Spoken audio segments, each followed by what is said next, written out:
اول عامله ميه. هنعمل ايه مع الباقي؟ هوب هوب هوب هوب هوب هوب. بجد بجد يا ريس يا ريس، وانت تعمل الكباري يا ريس، راعي بس الناس اللي تاني اللي طالعين على رجليهم بالعجل. صوت جامد. يا صباح الخير او مساء الخير على حسب توقيتك. اخيرا وصلنا ل 2000 مشترك، وشكرا جدا جدا الناس اللي طلعوا معايا في فيديو زي دول كلهم ساعدوني ان انا اعمل 2000 مشترك او اعمل كل الفيديوهات دي. فبمناسبه ال 2000 مشترك دول انا قررت اعمل فقره جديده، قررت اعمل فقره اسمها قررت اكون او قررت اشتغل. مبدئيا قبل كل حاجه لازم تعمل سبسكرايب ولايك كومنت. يلا بينا. اول حاجه عندنا قررت اعملها، انا قررت اشتغل ديليفري بالعجله. انت متخيل يعني ايه اشتغل دليفري بالعجله؟ المناطق اللي انا اخترتها، انا مبدئيا كده ما رضيتش اروح اشتغل عند اطلب ولا منيوز ولا الكلام ده كله، لان سمعت ان هم بيمضوا على شيك على بياض. مبدئيا كده رحت لواحده صاحبتي عندها براند اونلاين، فلو حابين تتشيكوا عليه، هو البنات بس عامه يعني، ما تخشش كتير، لو ولد ما تخشش عامه. هي بتبيع الحاجات اونلاين عندها، فقلت لها ايه رايك لو اشتغلت معاك دليفر لمده يوم؟ فالمناطق اللي زي هروحها مثلا مصر الجديده، مدينه نصر، عين شمس، كل المناطق دي هروحها. بس تفتكروا هروح موتوسيكل مواصلات؟ لا هروحها بالعجله. فتخيل انا همشي كل المشاوير دي وبالمطبات دي كلها اللي انت هتشوفوها، فتشوفوا المعاناه دي كلها هنخلصها في قد ايه. انا متهيألي كده قدامي اصلا بتاع 12 اوردر 15 اوردر، فيلا بينا. مبدئيا كده انا حاسس ان انا طالع دريم بارك ماجيك لاند بالحاجات دي كلها. الاوردر عندنا بالظبط هيكون في مدينه نصر، بعد مدينة نصر مصر الجديدة، وبعدين عين شمس، بعدين المطرية، بعدين الزاوية الحمراء. أنا مش متفائل بالزاوية الحمراء الصراحة. بس عامة يعني حوار صعب جدا جدا إنك تشيل كل ده أصلا وتمشي بالعجلة المسافات دي. فربنا يكون عون كل دليفري بيجيب لنا حاجة بجد.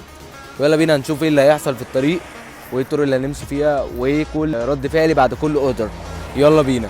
ولا هيدوا تيبس والكلام ده ولا لأ؟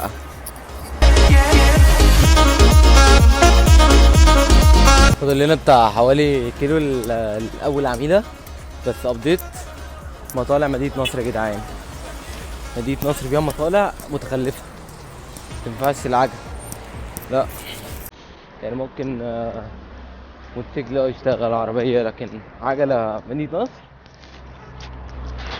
انا ميت. انا عارفين انا دلوقتي ميت. اول عميله ميت. هنعمل ايه مع الباقي؟ يلا هوريكم الابديت الجاي. يلا سلام. احب ابشركم احنا وصلنا لاول عميل. الحمد لله. والله فرحتي مش قادر. هو ده العنوان قدام المسجد. عاش. نطلع بقى. والله حرفيا انا طالع بزفه، طالع بزفه معايا. ربنا يكون في عوني. دليفري اول يوم. الربكه بتوع الدليفري يا جدعان، انا والله مشيت كل ده مفيش تفسير. انا زعلت. لا بجد هو مشوار طويل قوي. فانا النهارده شغال دليفري، فانا من النهارده اي دليفري هيجيلي هديله تيبس بعد التعب اللي انا تعبت ده. يعني انا ما كنت صراحه ما كنتش بدي عشان ما اكذبش عليكم. فلا، من النهارده يا باشا اي دليفري هيجي ياكل معايا ويتعشى. انا بقول لكم اهو، انتوا ناس والله بتوصلوا لنا كل حاجه ولازم نقدركم. شكرا. زي برضو ما قلت في عيوب مدينه نصر المطالع، في منازل زي العسل بقى، فاهم؟ انت ما بتعملش اي حاجه، انت بس بتبدل تبديله. تعالى اوريكم. بدل تبديله. ماشي بقى.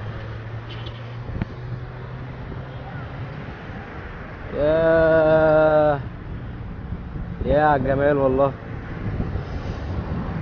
انا بس خايف اخبط. دلوقتي بقى الاوردر اللي جاي من مدينه نصر من بني حجاز على الجي بي اس جايب لي 9 كيلو. فهي دي بقى حلاوه العجله، هي دي حلاوتها. انا ما باخدش 9 كيلو، انا هاخدها عكسي، وعكسي هتعمل لها حوالي 4 كيلو. عرفتوا مست العجله في ايه بقى؟ اهو ده العكس بقى اللي قلت لكم عليه. بنعدي طريق اصلا سريع. هوب هوب هوب هوب هوب هوب هوب هوب هوب.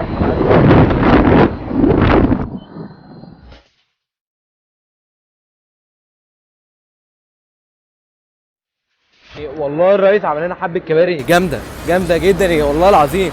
بس هي مشكلتها حاجه واحده، مطلعها يا جدعان. ده مطلع كوبري يعني بجد بجد يا ريس وانت تعمل كباري يا ريس، وراعي بس الناس اللي تانيين اللي طالعين على رجليهم بالعجل. بس المنظر والله الله ينور عليك، والله المنظر جامد، لكن المطلع لا مش قادر بتعب والله. قضيت يا جدعان، شكلها هاخد دش ساعة، شكلها هتمطر والسما اصلا شكلها وحش. زمايل الهوا انا موبايلي هيقع مني. اوبا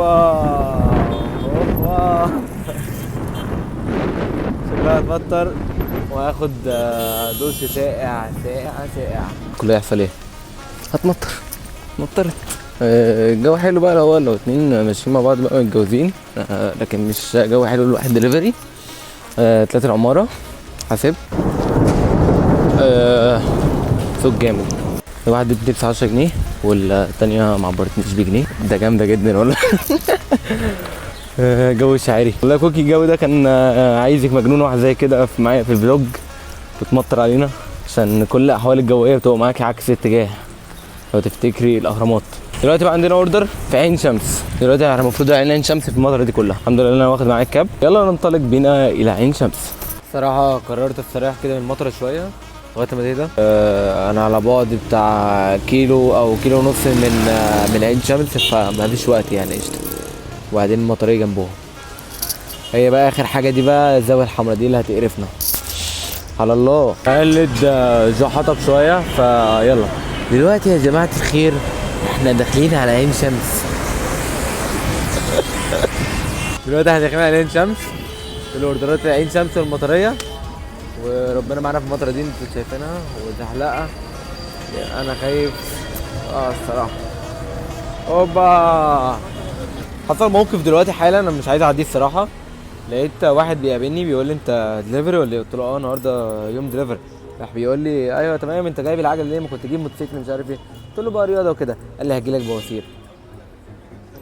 ما فهمتش يعني هو بيديني بوزيتيف انرجي ولا يعني ده لو واحد بيشتغل دليفري بالعجله اكيد مش هيشتغلها تاني. دلوقتي انا رايح مطريه الناحيه التانيه. انا كده خلصت عين شمس وقتلين كنت في مطريه اصلا. فدلوقتي رايح ميت المطريه. ده كوبري اللي بيطلع المطريه. كوبري لذيذ اوي. هضطر انزل اتمشى بقى لان الشارع كله مكسر. فدي معاناة الدليفري. واحد دليفري مطرية. قولي عامل ايه؟ قول لهم ازيكم. سلم على اليوتيوب. اسمك ايه؟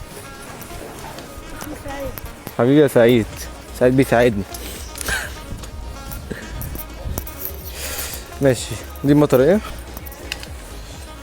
وده انا ماشي بالعجلة. قررنا نوصل للاوردر التالت. اعتقد كده مش هحتاج كاب بقى. الدنيا شمست شوية وبقت حلوة. عايز اقول بس كام معاناة قبل ما اوصل للاوردر الاخير. شغل الدليفري بتتعب. رخامتها ان ممكن العميل يلغي مواعيده، يعني يلغي لك الاوردر يقول لك انا مش فاضي، يقول لك انا تعالى مع الساعه 5 فاهم. فانت مثلا تروح مثلا ساعه واحده في منطقته يقول لك لا انا عايزك تيجي لي الساعه 5 اصلا انا عندي شغل. فانا برضه انا شغال، هو ده شغل يعني يعتبر ده كده دليفري، ده شغل. فدي حاجه وحشه جدا. الحاجه الثانيه المعامله ساعات بتبقى قذره الصراحه. بس كواحد مثلا بيشتغل دليفري على طول لازم يتعامل معاهم بقى باسلوب اللي هو بالراحه بالهداوه. لازم يتعود على المعامله دي. اكيد مش هيتنرفز على العميل فهيخسر الشغل خالص. يمكن ده يكون اصعب اوردر اوصله. رايح اوردر في الزاويه الحمراء و لازم اوصله. فيلا بينا اخر اوردر. شايفين اصلا الطرق عامله ازاي؟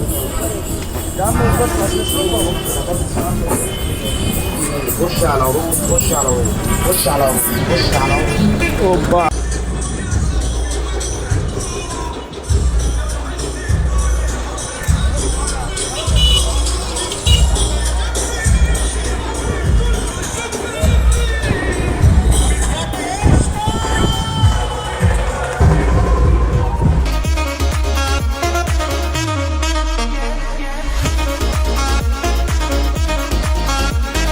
حبيت بقى انهي الفيديو كده في حته تروح بدل الزاويه الكلام ده كله. اخر الفيديو ده شغلانه الدليفري دي متعبه جدا جدا جدا، شايفين انا لفيت الدنيا كلها وبالذات الزاويه حمرا دي. ما تنساش تعمل لايك سبسكرايب وكومنت والكلام ده كله. الحاجه الجايه بقى عايز اسالك سؤال وانت تكتب لي برده في الكومنت، ايه الحاجه اللي انت عايزها الجايه او تفتكرها هعملها، هشتغل ايه ولا هعمل ايه؟ يلا باي باي.